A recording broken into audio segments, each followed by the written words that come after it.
Tu as des ennuis? Il faut trouver le moyen de la faire craquer, alors elle parlera. Que le juge d'instruction n'est plus qu'à l'inculper de faux témoignages ou de n'importe quoi. Et le petit Jeff Costello, on le fera asseoir ici sur une chaise. Costello, Jeff, 30 ans, sans condamnation, inconnu au sommier, correspondrait au signalement donné. On ne portait aucune arme sur lui. L'homme portait un chapeau. Mettez votre chapeau. Mais il avait une moustache, je crois. Pourquoi vous êtes-vous rasé la moustache, Costello? Je n'ai jamais porté de moustache de ma vie. Quel est le nom de l'homme de 30 ans? Je suis obligé. Ah, ça oui. Jeff Costello. Jeff Costello, personnage central d'une intrigue dramatique, a-t-il encore des amis?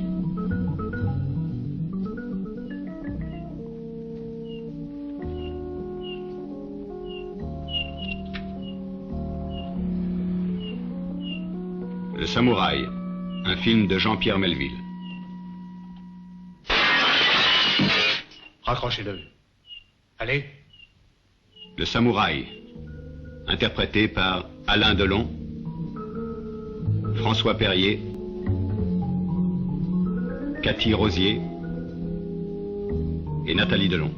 Si j'ai bien compris, vous me demandez de faire un faux témoignage, moyennant quoi je n'aurai aucun ennui.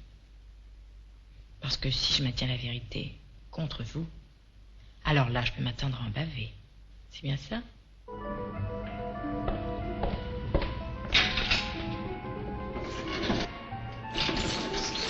Une histoire passionnante. Une interprétation hors de pair. Une réalisation magistrale. Un film exceptionnel. Il vient de sortir de l'immeuble et a pris le métro. Suivez-le. Enfin, essayez.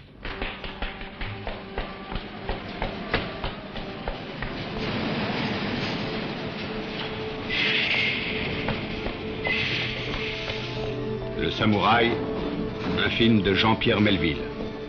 Prochainement sur cet écran. 네, 안녕하세요. 오늘도 무비 리뷰 시간인데요. 좀 방학도 되고 해서 좀 가열차게 이제 무비 리뷰를 지금 올리고 있는데, 어젯밤에도 이제 영화를 하나를 봤어요. 어제 좋은 영화를 하나를 봤는데, 이제 프랑스 영화고, 이제 프렌치 필름 누아르의 대표작이라고 할 수 있는 르 사무라이라고 하는 영화. 알랑 드롱 주연이고, 이제 감독은 이제 장 피에르 멜빌이라고 하는 어떻게 보면 뉴벨바그의 아버지라고 얘기를 듣는 그런 유명한 감독입니다. 굉장히 추천하고 싶은 영화인데, 이제 이 영화를 보게 된 계기라고 하는 게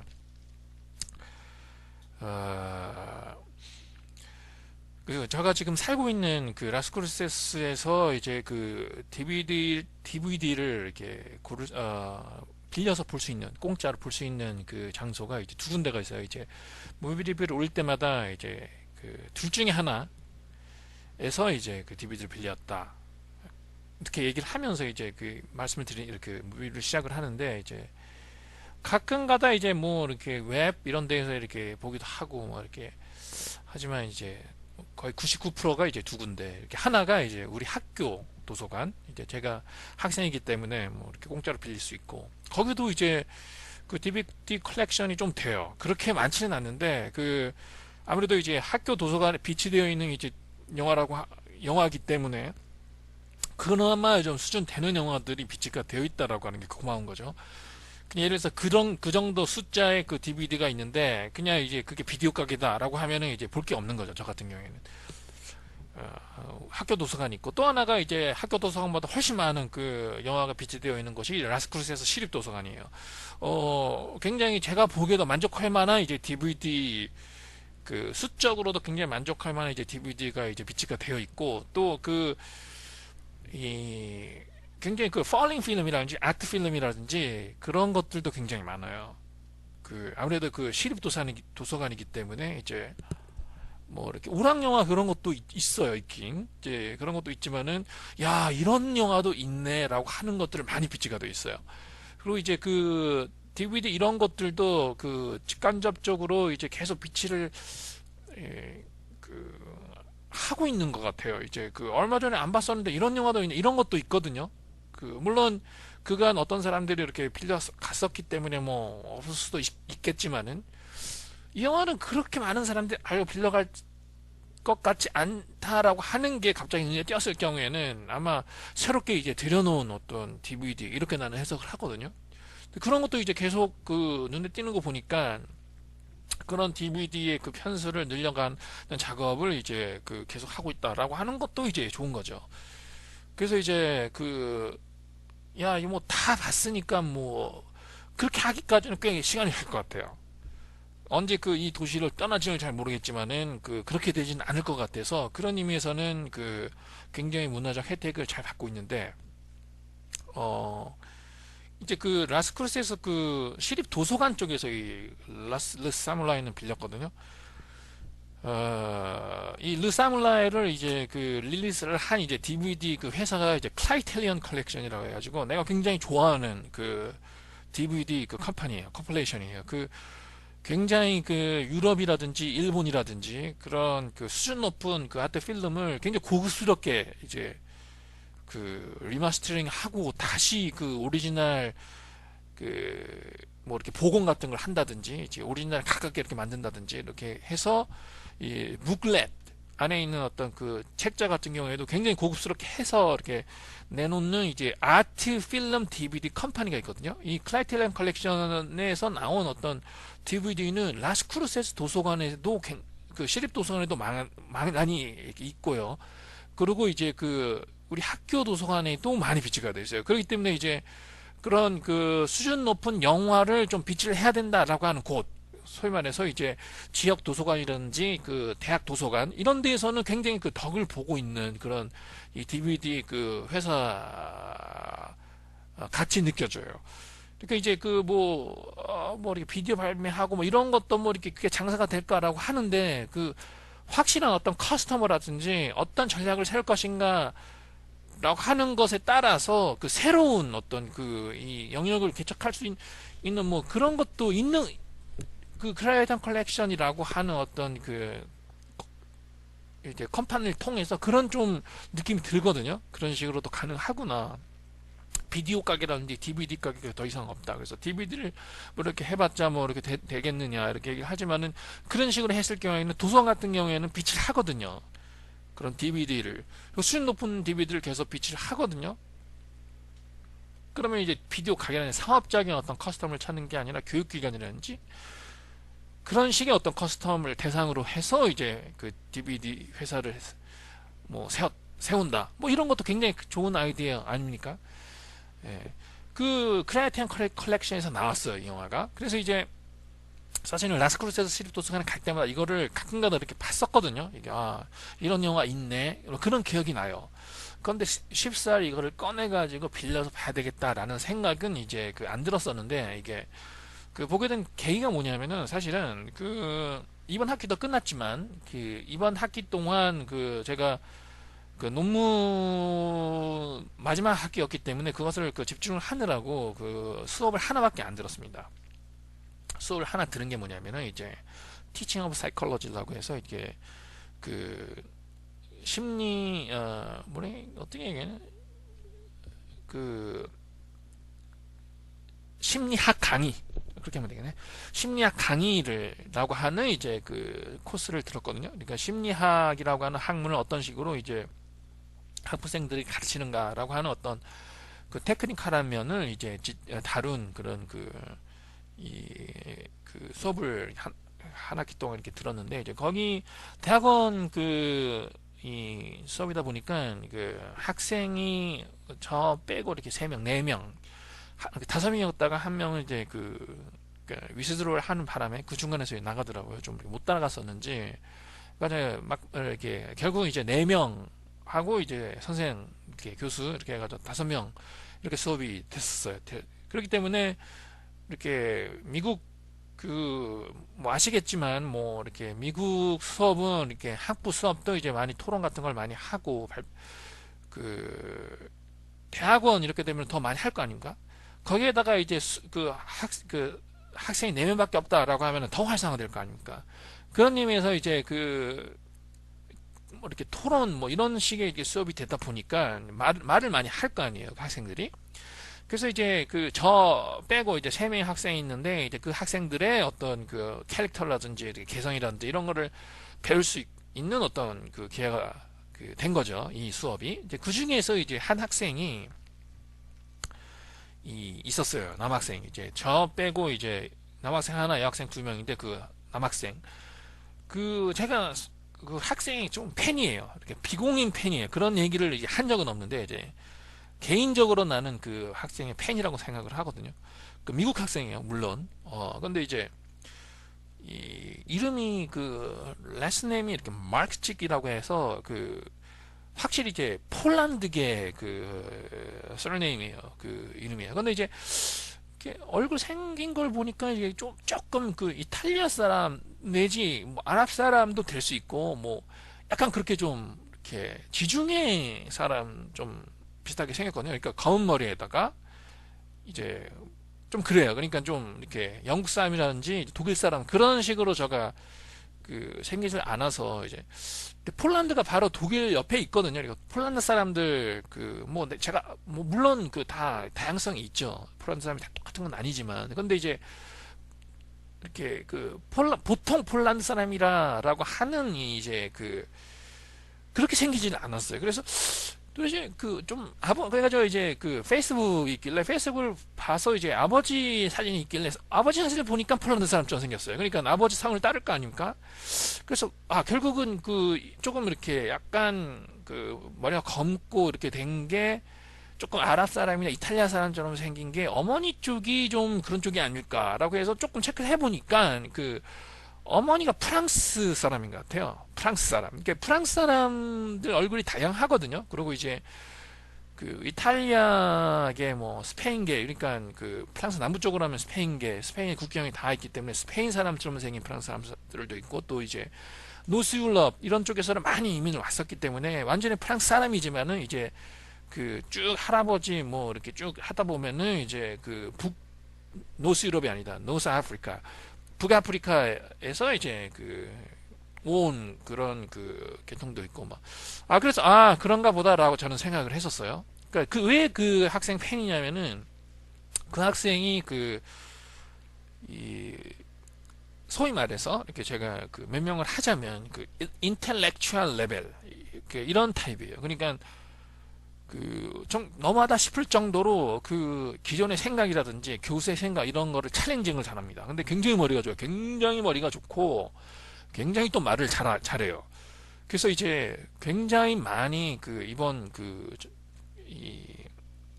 심리학 강의론이라고 하는 수업을 들었었는데 그걸 맡았었던 교수들을 이제 굉장히 당황스럽게 만든 자주 그런 상황을 봤었거든요. 그래서 이제 미국 학생들도 그렇게 좋아하지 않더라고요. 너무 그렇게 하니까. 그런데 이제 저는 팬이 됐다라고 하니까 저도 조금 그런 기질이 있는지 좀 레벨리어스한 지적으로 조금 그런 걸 좀 제가 좋아하거든요. 뭐 이렇게 기존의 어떤 생각이라니 그렇다라고 하는 걸 그렇구나 이렇게 받아들이기보다는 정말 그래? 라가 좀 캐션 마크를 다는 뭐 그런 쪽에 좀 사고방식을 내가 가지고 있기 때문에 그런지 저 정도는 아니고 훨씬 강한 좀 직접 반화적인 기질을 가지고 있어요. 그 친구는. 그래서 어쨌든 간에 뭐 이렇게 제가 팬이 됐는데 이제 프랑스계였던 것 같아요, 어머니가. 그래서 이제 페이스북에 이렇게 보면은 이게 자기 좋아하는 책이라는 자기 좋아하는 영화 뭐 이렇게 좀 올리잖아요. 거기서 이제 르 사무라이라고 하는 이제 자기 좋아하는 영화 속에 이제 알랑 드롱의 르 사무라이라고 하는 영화가 하나가 있더라고요. 그래서 이제 이 영화를 좋아하는구나. 그러니까 지금 생각해 보니까 이제 어머니 쪽이 프랑스계다 보니까 좀 영향 같은 걸 받겠죠, 아무래도. 그래서 이제 프랑스 영화 중에서 자기가 좋아하는 영화 이런 식으로 이렇게 올려놨었던 것 같아요, 이 영화에 대해서. 그래서 그게 봤을 때 이것을 빌려봐야 되겠다라고 생각을 한 게 아니라, 뭐 그 며칠 후에 이제 라스크루세 시립도서관에 갔다가 이제 이렇게 고르는 과정에서 다시 한번 그 눈에 띄었다라고 하는 것이에요. 이제 이렇게 쭉 보는데, 이제 저는 이렇게 하나하나 이렇게 보거든요. 이렇게 쪼그려 앉아서 보기도 하고, 단이 좀 낮으면 이렇게 하나하나 해가지고. 하나 하다 보니까 다시 한번 발견을 한 거예요. 이 사무라이라고 하는 거를. 그래서 여기서 이제 트리거링이 된 거죠. 아, 이분 한번 봐야 되겠다. 여기 있었지, 맞아. 이 알랑드롱의 이 영화. 그래, 내가 좋아하는 그 학생이 좋아하는 영화 중에서 하나니까 한번 봐야 되겠다라는 식으로 해서 이제 결국은 이제 마침내 빌려보게 됐습니다. 그래서 이제 어제 봤는데, 그렇게 많은 얘기를 하고 싶지는 않고, 이 영화에 대해서 굉장히 추천을 하고 싶어요. 이 영화를. 어떤 사람들한테 추천을 하고 싶냐면은, 이 영화는 확실히 오락 영화거든요. 절대 이 아트 필름은 아니에요. 이 영화를 뉴벨바그의 대표작으로 이렇게 프랑스 뉴웨이브 있잖아요. 그렇게 취급하기도 하는데, 그렇게 취급해도 괜찮아요. 왜냐하면은 장 피에르 멜빌이라고 하는 사람이 뉴벨바그의 앞서서 이제 작품 활동을 했기 때문에, 이 감독을 이제 뉴벨바그의 감독이라고 얘기를 하지는 않는데, 이제 그 사람의 작품 스타일이라든지 작품이 뉴벨바그가 이제 태동하게 되는 것에 굉장히 영향을 끼쳤고, 그 사람 연출 스타일이 오리지널하게 뉴벨바그 스타일이었고요. 그리고 뉴벨바그 한창 뜰 60년대에도 그런 스타일의 영화를 계속 발표를 했기 때문에 그 사람의 영화를 뉴벨바그 취급하기도 한다라고 하는 것. 그러니까 좀 이게 미묘한데, 르 사무라이라고 하는 영화는 뉴벨바그 취급을 해도 되는 영화예요. 그런 좀 요소들이 있어요. 그러니까 이 스튜디오를 빌려서 영화를 만들었다기보다는 프랑스 파리의 어떤 거리 직접 나가서 이제 촬영을 대부분의 촬영을 마쳤다든지 뭐 그런 거는 굉장히 비슷하거든요. 장르 꼬다르의 스타일이랑. 장르 꼬다르가 굉장히 영향을 받았다고 하더라고요. 장 피에르 멜빌에. 그래서 이제 그런 뉴벨바그의 영향을 끼쳤던 감독이고, 또 이 영화가 뉴벨바그 영화 중에 하나로 취급받긴 하지만 절대 이제 아트 필름은 아니고요. 오락 영화예요. 그러니까 하나의 프렌치 필름 누아르라고 하는 장르에 또 놓기도 하거든요. 장 피에르 멜빌이 이제 하나의 프렌치 필름 노아르의 대표적인 감독 중에 한 사람이기 때문에, 이 영화는 뉴벨바그의 영화이기도 하지만 프렌치 필름 누아르의 누아르에 속하는 이제 영화이기도 한 거예요. 그래서 이제 스릴러하고 미스테리고, 그리고 이제 오락 영화예요. 확실하게. 그러면서 거기에 이제 굉장히 좀 아티스틱하고 굉장히 섬세하고 그런 연출 기법을 첨가를 했기 때문에, 종합을 해보자면은 굉장히 고급 오락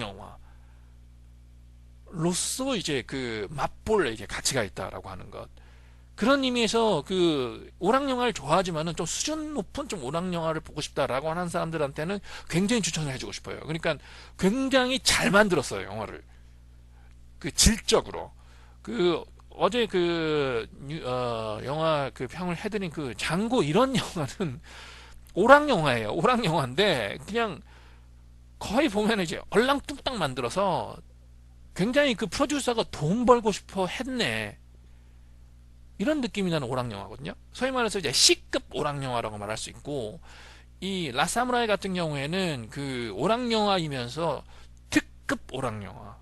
영화 질로 보면은 연출 스타일이라든지 미장센이라든지 음악이라든지 연기라든지 이런 걸 보면은 굉장히 잘 만들었습니다. 굉장히 잘 만들었을 뿐만이 아니라 긴장감도 굉장히 있고 감동도 있고요. 재미도 있어요. 그래서 한 중후반 정도에 약간 좀 처진다라고 하는 느낌이 조금 들었었어요. 클라이맥스 바로 전에.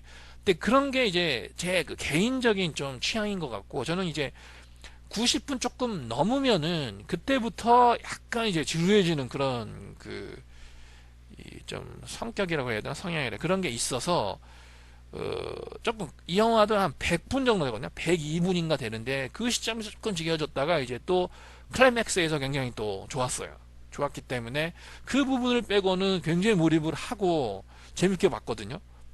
그 요즘은 그 예전과 달리 웬만큼 재밌는 영화가 아니면은 그 이제 두 번에 나눠서 보기도 해요. 이렇게 좀 긴 영화는. 그러니까 그 예전에는 조금 재밌어도 굉장히 재밌었던 것 같아요. 좀 나이가 어리고 그랬을 때는.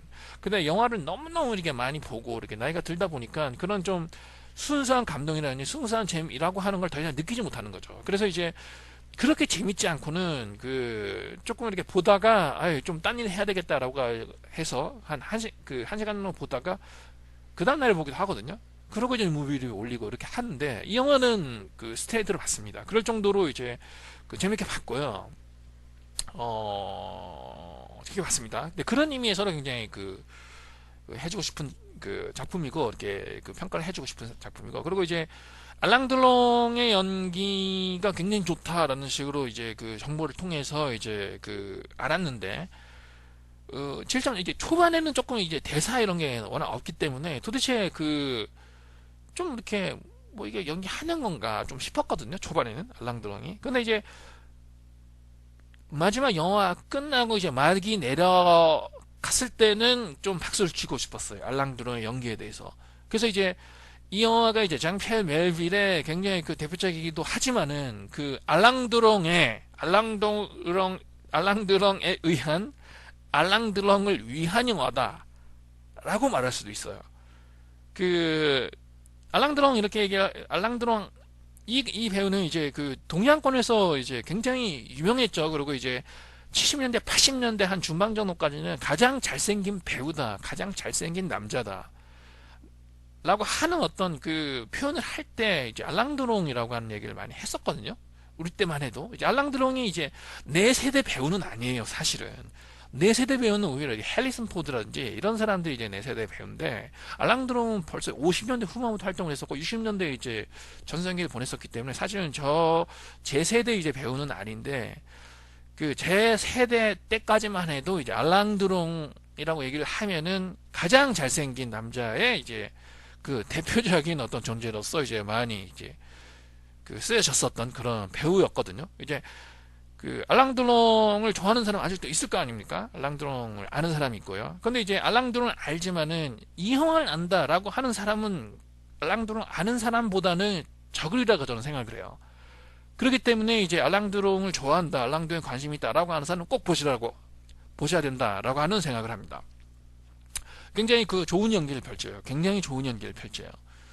그것이 또 하나 칭찬하고 싶은 그 거고, 그리고 조금 이제 그 마지막으로 이제 장피엘 멜빌에 대해서 그 잠깐 이렇게 그 소개를 하고 이제 그 무비를 마치도록 하겠습니다. 이제 장피엘 멜빌은 그 유태인이고요. 그 프랑스 알사스 지방에서 출생한 유태인이고 프랑스 사람이지만 유태계 프랑스인이라고 하는 얘기죠. 그 1914년인가 그 출생을 했고 그리고 이제 그 2차 대전 때 프랑스가 그 점령을 당하지 않습니까? 그 동안에 이제 그 레지스탕스 생활을 했다라고 얘기를 하더라고요. 이제 그것을 전쟁이 끝나고 나서야 이제 그 필름 제작을 시작을 했고요. 그리고 이제 필름 제작 이제 감독직을 그 누구 밑에 들어가서 조감독 이런 식으로 시작을 한 게 아니라 자기가 첫 작품부터 이제 그 자주 영화, 소위 말해서 인디펜던트 필름이라고 하는 형식으로 영화를 만들기 시작했다라고 하는 거예요. 그러니까 이제 조감독이라는데 그런 거를 전혀 이제 그 거치지 않고 자기가 카메라를 사고 자기가 각본을 쓰고 그리고 자기 돈으로 이제 그 첫 영화 생활 자체를 시작을 했다.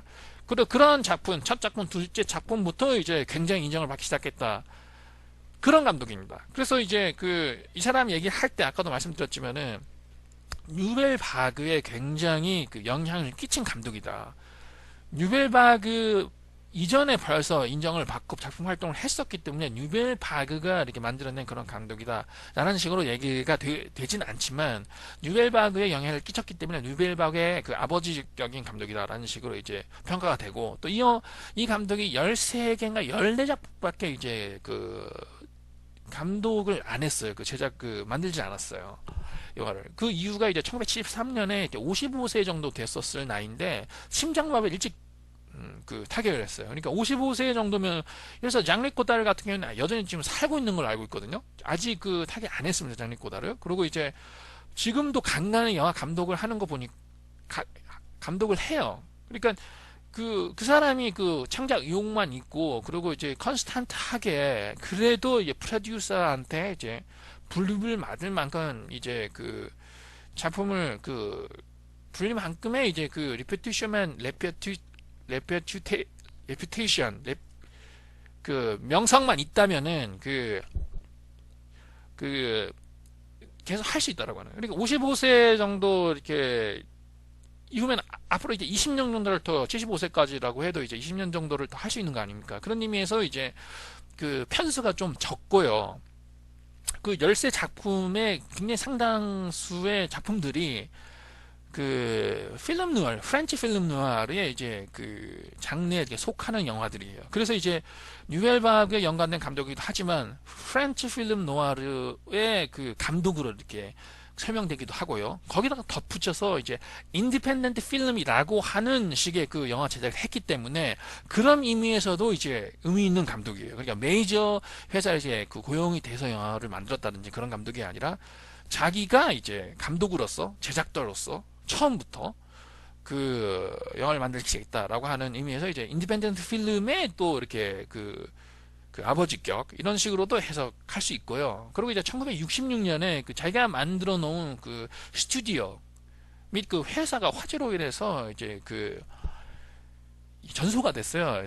그래서 이제 그때를 이제 장피에르 멜빌의 가장 어려운 시기 이렇게 부르기도 한다라고 얘기를 하더라고요. 뭐 그런 어떤 경험이 있는 그런 감독이고 일찍 타결을 하는 바람에 이제 많은 작품 수를 만들지 못한 그런 감독이랍니다.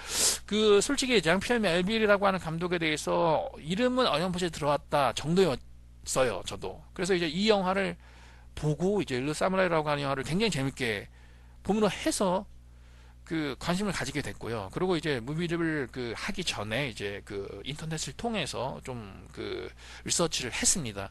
그래서 이제 이 영화를 계기로 좀 더 이 감독의 영화에 대해서 좀 영화를 기회가 된다면 이제 더 볼까 그런 생각을 가지고 있기도 합니다. 오늘 무이름이 이 정도로 하고요. 이 영화는 정말 적극 추천하고 싶어요. 특히 크라이테리안 컬렉션은 항상 그렇지만은 굉장히 좋아요. 화질이. 너무너무 어제 그저께 본 이제 장고 같은 경우에는 화질이 굉장히는 아니지만 그렇게 좋진 않았거든요. 근데 어제 본 르 사무라이 같은 경우에는 너무너무 좋았고요. 그리고 이제 또 이 르 사무라이의 대부분이 아니라 100%라고 말할 수 있을 겁니다. 100%가 이제 파리의 로케이션을 통해서 이렇게 촬영이 됐거든요. 그러니까 1966년, 67년의 파리를 너무너무 생생하게 볼 수 있어요. 그러니까 그 당시에 어떤 지하철이 어떻게 생겼었나, 차들이 어떻게 생겼었나, 거리가 어떻게 생겼었나, 그런 거를 사실 그런 생생함이라고 하는 것이 굉장히 중요하거든요. 예를 들어서 다큐멘터리 터치로 그 당시에 어떤 거리라든지 이런 걸 보고 싶다라고 했을 때 화질이 굉장히 안 좋은 비디오라든지 DVD로 그런 영화를 봤을 경우에는 그런 타임 슬립을 한 것 같은 느낌이 잘 안 들어요. 그래 예를 들어서 거의 옛날을 회상하는 것 같은 느낌이 들거든요. 옛날 모습을 봤을 때 옛날에 타임머신을 타고 돌아가서 상황을 본다라고 하는 느낌보다도 뭔가 이렇게 회상을 한다라는 식의 느낌을 많이 준다라고 하는 거예요. 그런 식으로 봤을 경우에는. 근데 이제 거의 40년 전의 파리라고 하는 것을 그렇게 생생한 모습으로 이렇게 보여주고 이렇게 봤을 때에는 굉장히 이렇게 묘한 느낌이 들거든요.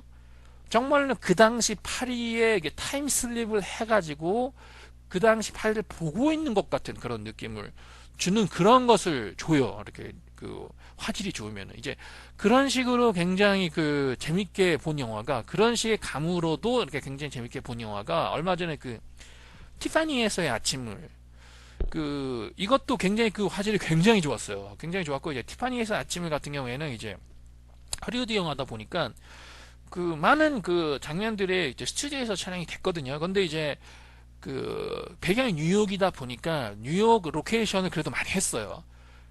그래서 이제 뉴욕 거리를 이렇게 보여주거든요. 근데 이 화질이 너무너무 생생하다 보니까 정말로 그 당시에 그 60년대 초반이죠. 티파니에서의 아침을 이렇게 영화가 제작된 당시는 이제 그 1960년대 초반이란 말이에요. 그러니까 정말로 1960년대 초반에 뉴욕에 정말로 이렇게 타임머신을 타고 날아가서 보는 것 같은 그런 이제 착각을 일으킬 정도의 그 감흥을 줬어요. 그런 의미에서 이제 그 또 다른 그 재미를 그 선사했었던 그런 영화였습니다. 그 점수는요, 93점 이 정도 주고 싶네요. 이렇게 100점짜리 영화는 거의 없다고 치고요. 이제 95점 정도면은 거의 완벽한 영화다라는 식이 되는데 이제 조금 이제 그 이 영화가 제 마음속에서 이제 익어야 될 것 같아요. 아직 그 제가 좋아하는 그 제가 평가를 하는 최고의 영화 그 정도 리스트까지는 아직 들어가진 못했어요. 그렇게 들어가려면은 약간 더 이렇게 그 제 마음이라든지 그 마음 속에서 얘가 이 영화의 감흥이라고 하는 게 좀 익어야 되기 때문에 그 이후 이제 95점 정도가 될 가능성은 있고요. 지금 현 상황에서는 한 93점 정도 주고 싶습니다. 그래서 평점은 93점 주겠습니다. 그러면 이제 오늘 무비 리뷰도 이 정도로 마치고 다음 무비 리뷰에서 만나기로 하겠습니다. 그럼 안녕히 계세요.